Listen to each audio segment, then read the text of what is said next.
नमस्कार। आज मैं राष्ट्रभाषा और राजभाषा पर चर्चा कर रही हूँ। किसी भी राष्ट्र की एकता का सर्वाधिक सशक्त तत्व सर्वमान्य भाषा है।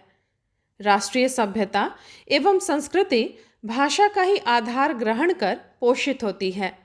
भाषा की जीवंतता, उसकी सजीवता अधिकाधिक लोगों के द्वारा प्रयोग में लाए जाने पर निर्भर करती है। हिंदी भारत की हमारी अपनी भाषा है। विश्व के मानचित्र पर हिंदी बोलने वालों की संख्या के आधार पर इसका स्थान तीसरे पायदान पर है। शिक्षा, उद्योग, तकनीकी आदि क्षेत्रों में भारत के बढ़ते कदम में हिंदी ने अपनी महत्वपूर्ण भूमिका निभाई है।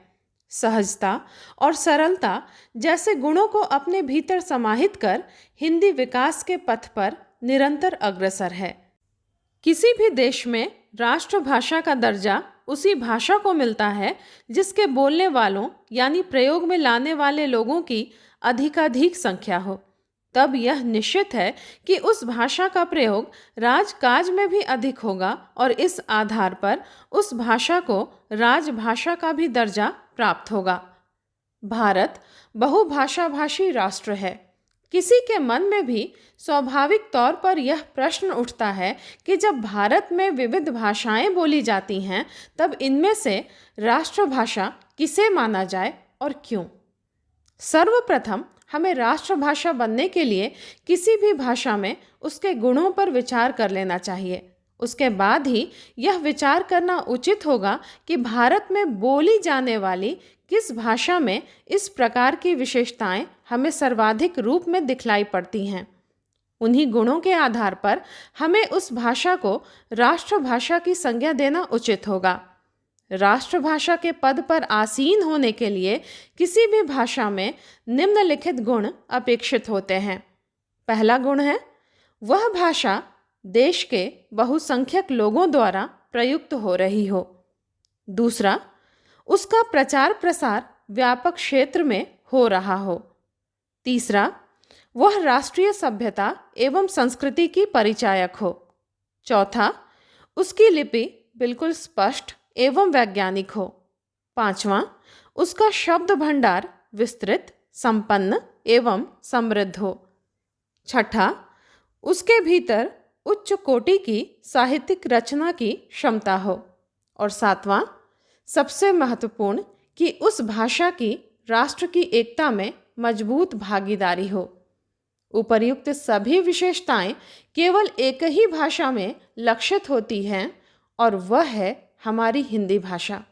अतः हिंदी ही वह एकमात्र समृद्ध एवं सशक्त भाषा है जो राष्ट्रभाषा के पद पर आसीन हो सकती है।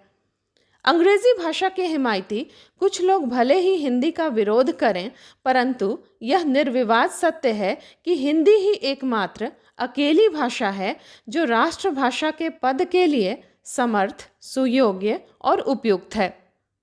राजभाषा की बात अगर की जाए तो राजभाषा का सीधा अर्थ है संविधान द्वारा स्वीकृत सरकारी कामकाज की भाषा। भारत की स्वतंत्रता के बाद संविधान सभा के समक्ष सर्वाधिक कठिन और महत्वपूर्ण प्रश्न यह था कि भारत की राजभाषा के पद पर किस भाषा को प्रतिष्ठित किया जाए। गहन विचार विमर्श के बाद 14 सितंबर 1949 ईस्वी को संविधान सभा द्वारा एक मत से निर्णय लिया गया कि हिंदी ही भारत की राजभाषा होगी। इसी कारण प्रतिवर्ष हम 14 सितंबर को हिंदी दिवस मनाते हैं। राष्ट्रभाषा और राजभाषा पर चर्चा के बाद एक बात ध्यान देने योग्य है कि किसी देश की राष्ट्रभाषा ही प्रायः उस देश की राजभाषा हो जाती है और राजभाषा ही प्रायः राष्ट्रभाषा हो जाती है। इसके बावजूद दोनों के मध्य पार्थक्य तो है ही, जिन्हें निम्न बिंदुओं द्वारा स्पष्ट किया जा सकता है। पहला, राजभाषा का सामान्य अर्थ है राजकाज की भाषा या राजकाज चलाने की भाषा। राजकाज की भाषा होने के कारण राजभाषा का दायरा सीमित होता है।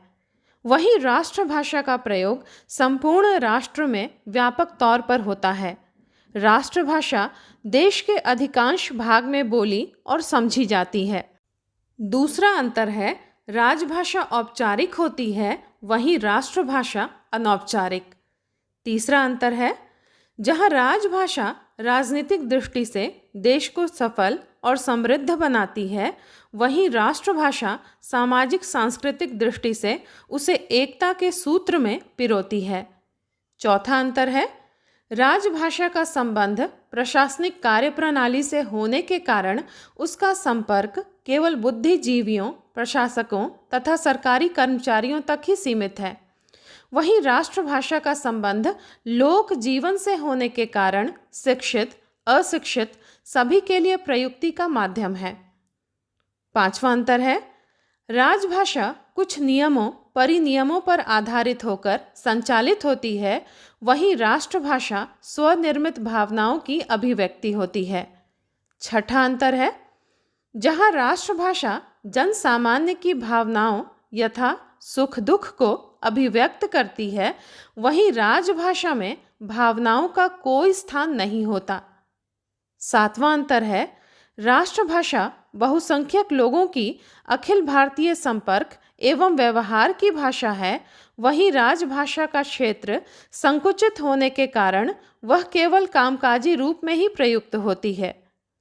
आठवां अंतर है, राजभाषा समस्याओं के समाधान के लिए बौद्धिक वर्ग की निष्पत्तियों, समाधानों पर निर्भर होती है, वहीं राष्ट्रभाषा सामाजिक सांस्कृतिक बिंदुओं से समाधान ढूंढती है। नौवां अंतर है, राष्ट्रभाषा साहित्यिक और लौकिक अभिव्यक्ति को समाहित किए विकसनशील होती है, वहीं राजभाषा प्रायः स्थिर और मानक होती है।